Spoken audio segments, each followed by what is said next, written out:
Top स्टॉक्सની details સાથે જોડાયા છે સહયોગી આરતી અને તૃપ્તિ. આ બંનેને ગુડ મોર્નિંગ. આરતી, કયા સ્ટોક્સ પર ફોકસ રહેશે આજે?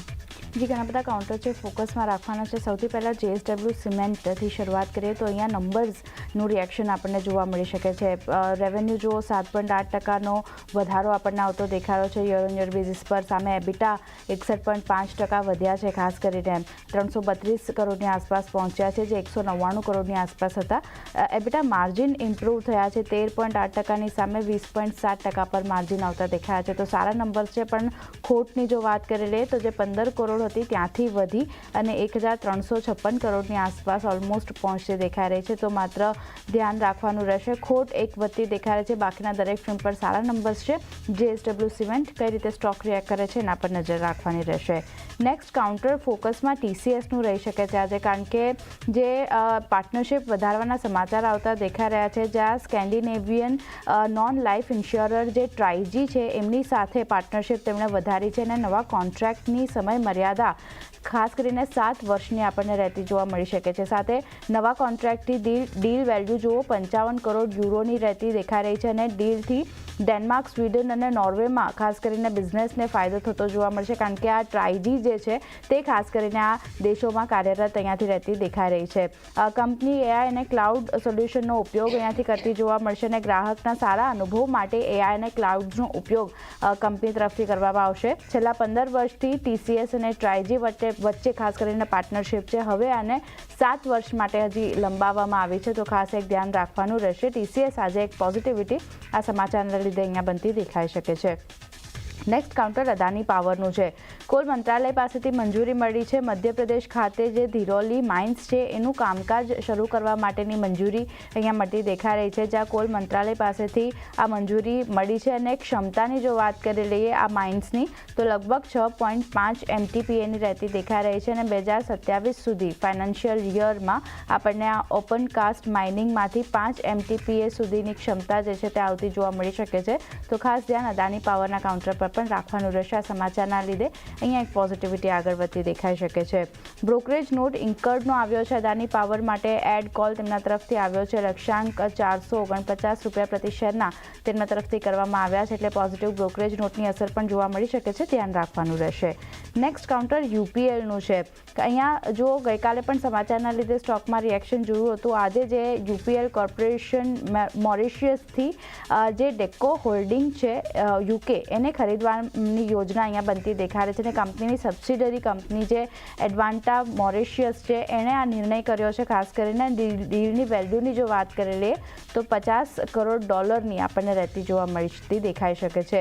પોસ્ટ હાર્વેસ્ટ ઓપરેશનને એડવાન્ટાના સીડ પ્લેટફોર્મ અંતર્ગત કન્સોલિડેશન જે છે તે કન્સોલિડેટ કરવામાં આવશે અને શેરધારકોની મંજૂરી બાદ 31 ડિસેમ્બર સુધી ડીલ પૂરી થવાની યોજના બનતી દેખાઈ રહી છે. તો ખાસ એક ધ્યાન રાખવાનું રહેશે UPL માટે. અહીંયા પણ એક સમાચારનું રિએક્શન જોવા મળી શકે છે. યસ બેંક ફોકસમાં આવતું જોવા મળી શકે છે, કારણ કે CCI પાસેથી જે સુમિટોમો મિત્સુઈ બેન્કિંગ કોર્પોરેશન છે એને 24.99% હિસ્સો ખરીદવાના પ્રસ્તાવને મંજૂરી મળતી દેખાઈ રહી છે અને આ સુમિટોમો મિત્સુઈ બેન્કિંગ કોર્પોરેશનની જો વાત કરી લે તો યસ બેંકમાં હાલ તેમનો હિસ્સો 20% છે. વધારાનો 24.99% હિસ્સો ખરીદવા માટે તેમને મંજૂરી મળતી દેખાઈ રહી છે અને ખાસ કરીને 24.99% હિસ્સો જે છે તેની ખરીદી માટે RBI તરફથી મંજૂરી લેવાની હજી બાકી છે. પણ CCI પાસેથી જે મંજૂરી મળી છે એને કારણે ખાસ ધ્યાન રાખવાનું રહેશે યસ બેંક માટે. નેક્સ્ટ કાઉન્ટર DCM શ્રીરામનું છે. ઝઘડિયા પ્લાન્ટમાં ક્લોરીનની સપ્લાય શરૂ કરશે એવા સમાચાર આવતા દેખાઈ રહ્યા છે. એની સાથે આરતી ઇન્ડસ્ટ્રીઝના નવા યુનિટને અંડરગ્રાઉન્ડ પાઇપલાઇન દ્વારા સપ્લાય કરતું જોવા મળશે કંપની ક્લોરીનની અને પ્લાન્ટ સંપૂર્ણ રીતે ઓપરેશનલ થયા બાદ ઉત્પાદનની જો વાત કરી લે તો લગભગ 350 ટન પ્રતિ દિવસ અહીંયા ઉત્પાદન ક્ષમતા અહીંયાથી રહેતી જોવા મળશે. તો ધ્યાન રાખવાનું રહેશે DCM શ્રીરામ માટે પણ. અહીંયા એક પોઝિટિવિટી આગળ વધતી દેખાઈ શકે છે. નેક્સ્ટ કાઉન્ટર PNC ઇન્ફ્રાટેકનું છે. પ્રોજેક્ટ મળવાના સમાચાર આવતા દેખાઈ રહ્યા છે. જ્યાં દ્વારા વારાણસી એરપોર્ટના એઆઈ પ્રોજેક્ટ માટે સૌથી ઓછી બોલી આ કંપની તરફથી લગાવવામાં આવી છે અને એઆઈ પ્રોજેક્ટની કુલ વેલ્યુની જો વાત કરી લઈએ તો 297 કરોડની રહેતી દેખાઈ રહી છે, જ્યાં 18 મહિનામાં આ પ્રોજેક્ટ પૂરો કરવાની યોજના કંપની રાખી રહી છે. તો ધ્યાન રાખવાનું રહેશે પીએનસી ઇન્ફ્રાટેક માટે પણ. ઇટરનલ નેક્સ્ટ કાઉન્ટર અહીંયા પ્લેટફોર્મ ફી વધારવાના સમાચાર આવતા દેખાઈ રહ્યા છે. તહેવારી સિઝનમાં ખાસ કરીને કંપની તરફથી નિર્ણય લેવામાં આવ્યો છે, જ્યાં ફૂડ ડિલિવરી ઓર્ડર પર પ્લેટફોર્મ ફી તેમણે 20% વધારી છે. એટલે કે પહેલાં જે 10 રૂપિયા હતી તે વધારી અને 12 રૂપિયા અહીંયાથી કરવામાં આવી છે. તો ધ્યાન રાખવાનું રહેશે ઝોમેટો માટે પણ, ખાસ કરીને ઇટરનલ માટે અહીંયા એક પ્લેટફોર્મ ફી જે રીતે વધારવાના સમાચાર આવતા દેખાઈ રહ્યા છે. ડીસીએક્સ સિસ્ટમની જો વાત કરી લઈએ તો અહીંયા મેનેજમેન્ટને લઈને અમુક સમાચાર આવી રહ્યા છે, જ્યાં પ્રસન્ના કુમાર CFO તરીકે નિયુક્ત થયા છે અને રાઘવેન્દ્ર રાવને ચેરમેન અને MD તરીકે ફરીથી નિયુક્ત કરવામાં આવ્યા છે. તો આ મેનેજમેન્ટને લઈને જે સમાચાર છે એનું રિએક્શન સ્ટોક બતાવી શકે છે. ડીસીએક્સ સિસ્ટમ પર આજે એક ધ્યાન રાખવાનું રહેશે. અને છેલ્લે મારા તરફથી મોઇલની જો વાત કરી લઈએ તો ઓગસ્ટ અપડેટ અહીંયા આવતી દેખાઈ રહી છે. મેંગનીઝ ઓરનું ઉત્પાદન 70% વધ્યું છે અને આ વધીને 1.45 લાખ ટન પર યર ઓન યર બેઝિસ પર પહોંચતું દેખાયું છે. તો ધ્યાન અહીંયા પણ રાખવાનું રહેશે. પોઝિટિવિટી આ સ્ટોક પણ આપણને બતાવી શકે છે. તો ઘણા બધા કાઉન્ટર છે, ખાસ કરીને JSW સિમેન્ટ પરિણામનું રિએક્શન જોવા મળશે. TCS તેની સાથે UPL, યસ બેંક જેવા કાઉન્ટર નજરમાં રાખવાના રહેશે. પણ એ સિવાય પણ તૃપ્તિ અન્ય પણ ઘણા બધા કાઉન્ટર છે જ્યાં સમાચારનું રિએક્શન જોવા મળશે. ક્યાં ફોકસ? આરતી, હું પોઝિટિવ સમાચાર સાથે શરૂઆત કરીશ. તો ખાસ કરીને હોટલ કંપનીથી શરૂઆત કરીએ. લેમન ટ્રી હોટલ્સ અહીંયા કરાર કરવાના સમાચાર આપણી સમક્ષ આવતા જોવા મળી રહ્યા છે. કંપનીએ 3 નવી પ્રોપર્ટીઝ માટે અહીંયા તેમને કરાર કર્યા છે. પુષ્કરમાં તેમને 1 અને અજમેરામાં તેમને 2 પ્રોપર્ટીઝ તેમને ખરીદી છે. એટલે એક પોઝિટિવ સમાચાર આપણી સમક્ષ જોવા મળી રહ્યા છે. ત્યારબાદ નજર કરીશું ઇન્ડસ ટાવર્સ માટે. ખૂબ જ એક ઇન્ટરેસ્ટિંગ અને પોઝિટિવ સમાચાર છે. કંપનીએ હવે ઇન્ટરનેશનલ માર્કેટમાં તેઓને એન્ટ્રી કરવા માટે અહીંયા મંજૂરી જે છે એ આપણને મળતી જોવા મળી રહી છે. ખાસ કરીને બોર્ડે અહીંયા એક મંજૂરી આપી છે તેમને આફ્રિકન માર્કેટમાં પ્રવેશ કરવા માટે. ખાસ કરીને નાઇજીરિયા છે, યુગાન્ડા છે અને ઝામ્બિયા છે, ત્યાંથી કંપની જે છે તે પોતાનો જે બિઝનેસ જે છે તે ઇન્ટરનેશનલ બિઝનેસ જે તે સ્ટાર્ટ કરવાની અત્યારે પ્રોસેસમાં તેમને કરી રહ્યા છે અને તેના માટે તેમને બોર્ડ પાસેથી એન્ટ્રી જે છે એના માટે મંજૂરી મળતી જોવા મળી છે. અને કંપનીનું ભારતની બહાર આ પહેલું વિસ્તરણ જે છે થતું આપણને જોવા મળી રહ્યું છે. કંપની જે એરટેલની સબસિડરી કંપની પણ કહેવાય છે અને એરટેલના આફ્રિકન બિઝનેસના તેના મુખ્ય ગ્રાહક તરીકે તે આફ્રિકામાં અહીંયા એન્ટ્રી કરશે.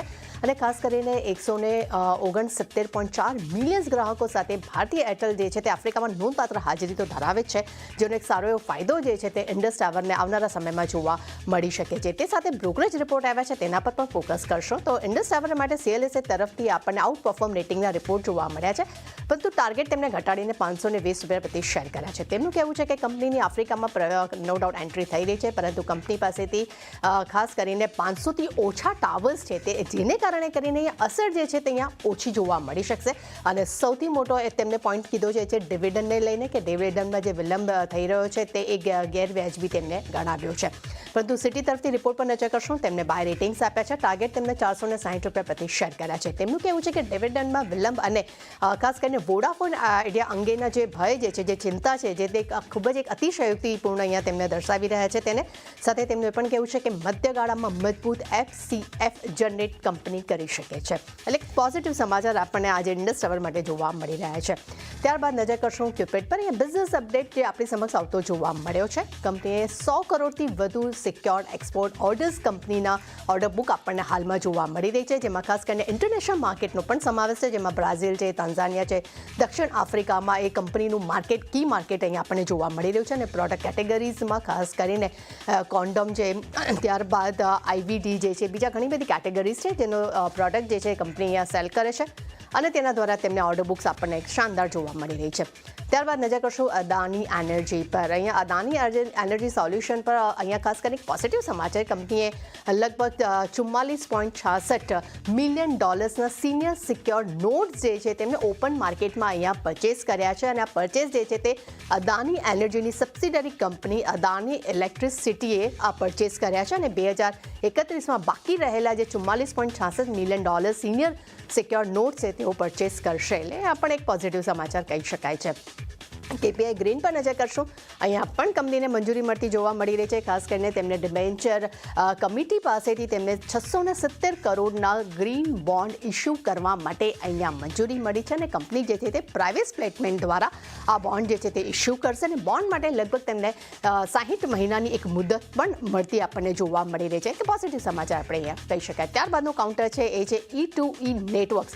આ કાઉન્ટરની આગળ જો વાત કરીએ ખૂબ જ શાનદાર પરફોર્મન્સ કન્ટિન્યુ આપતી આપણને જોવા મળી રહી છે અને કંપનીને હવે અહીંયા એક ઓર્ડર મળતો જોવા મળ્યો છે. કંપનીને ઇલેક્ટ્રોનિક્સ અને આઈટી મંત્રાલય પાસેથી 177 કરોડનો ઓર્ડર કંપનીને અહીંયા મળતો જોવા મળી રહ્યો છે અને ઇન્ડિયાના ફાઉન્ડેશન એઆઈ મોડલ માટે એડવાન્સ GPU રિસોર્સિસ છે તેને પૂરા પાડવાનું કામ જે છે તે કંપની કરશે.